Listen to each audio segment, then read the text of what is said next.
Olá, alunos! Vou resolver aqui 3 exercícios aí indicados no nosso blog. O primeiro nós temos aí uma massa de 100 kg de gelo a menos 2 graus Celsius e esse gelo vai ter que ser resfriado até menos 15 graus Celsius para ser armazenado aí numa câmara fria. Qual a quantidade de calor trocada durante o processo? Nesse caso, vamos em kJ, ok? A segunda uma carga de 3.000 kg de maçã.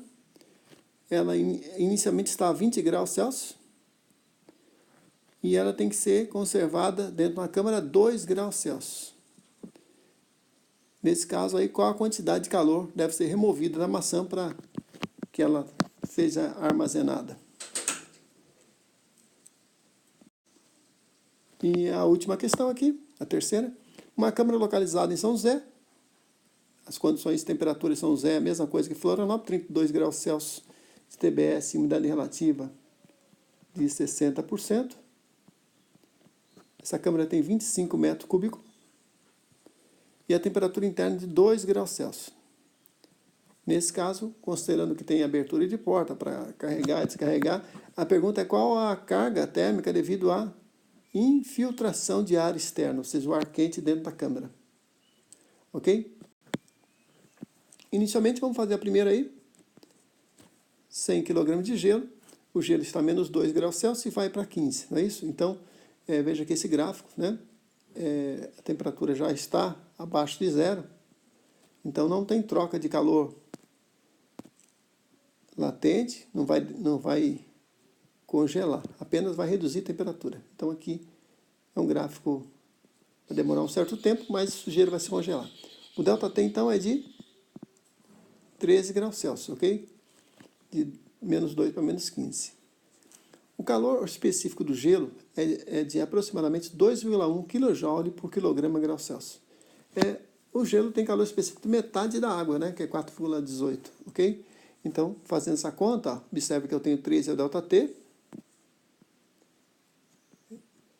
Calor específico do gelo, então, 2,1.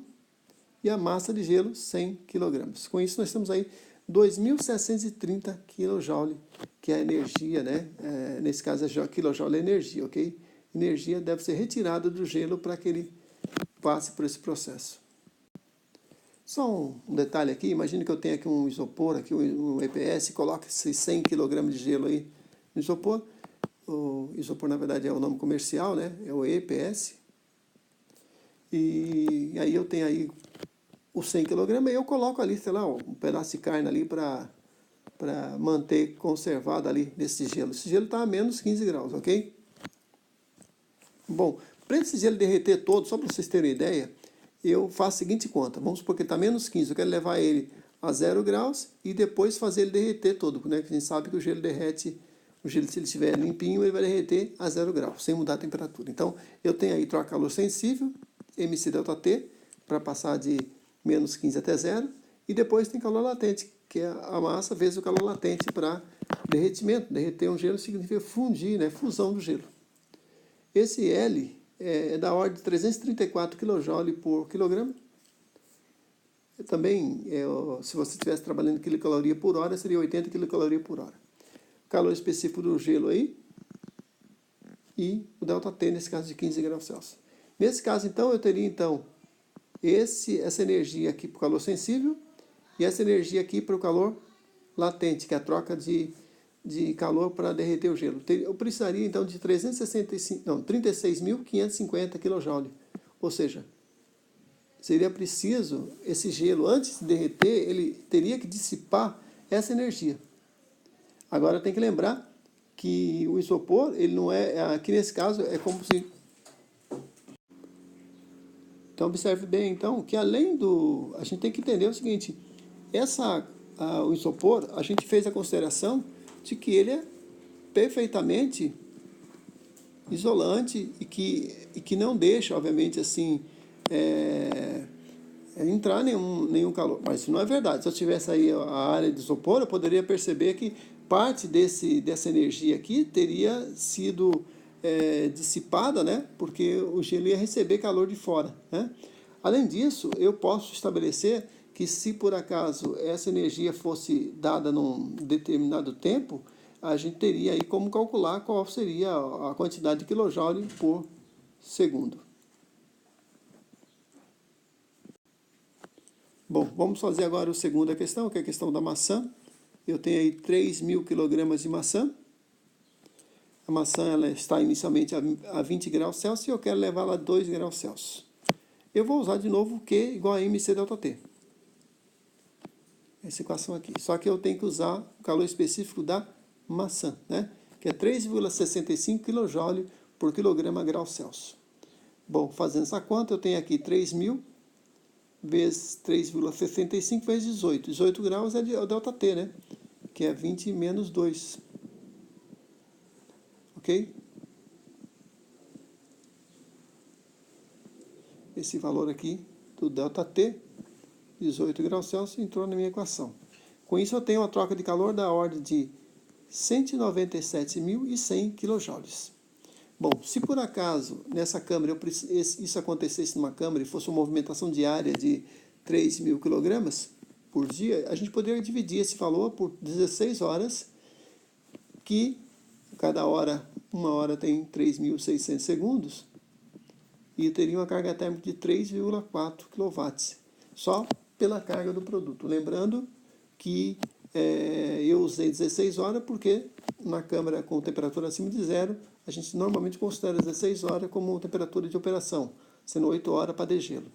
E também tem que lembrar que se eu fosse calcular a carga térmica devido à maçã, ela tem um metabolismo da ordem de 12 watts a cada 100 kg de maçã armazenada. Isso tem que ser considerado também no cálculo carga térmica. Bom, agora a terceira questão.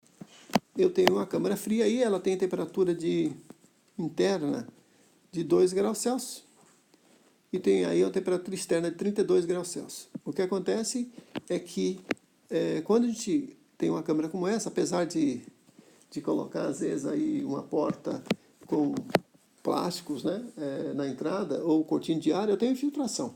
Essa câmara tem 25 metros cúbicos e aí a gente tem que fazer esse cálculo, né? A gente sabe que o ar de fora, ele está a 32 graus Celsius, quando ele entra dentro da câmara, ele traz para dentro da câmara a carga térmica.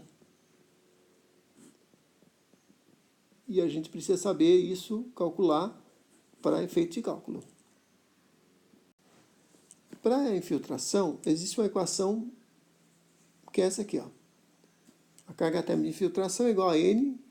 N é obtido nessa tabela aqui, é número de renovações por segundos. Volume da câmara foi dado como 125 e o calor removido da câmara, que é dado por essa tabela aqui, 3.4. Então vamos lá.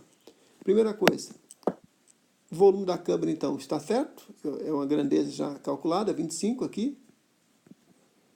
O N é o seguinte, você procura, a primeira câmara tem temperatura acima de zero, ok? Está aqui, temperatura maior que zero, é 2 graus, né?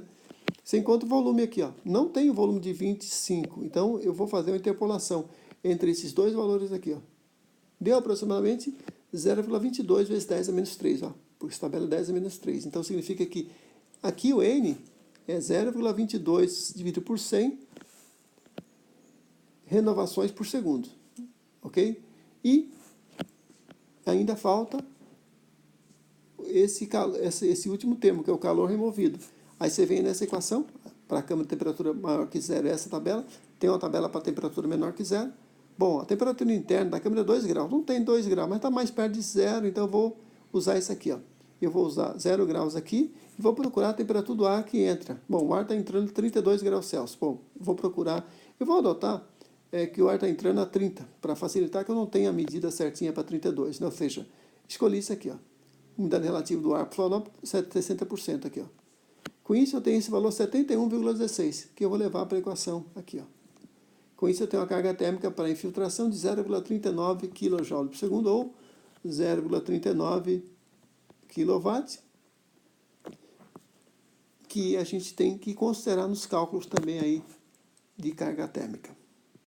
É isso, espero que tenham entendido e até a próxima aula.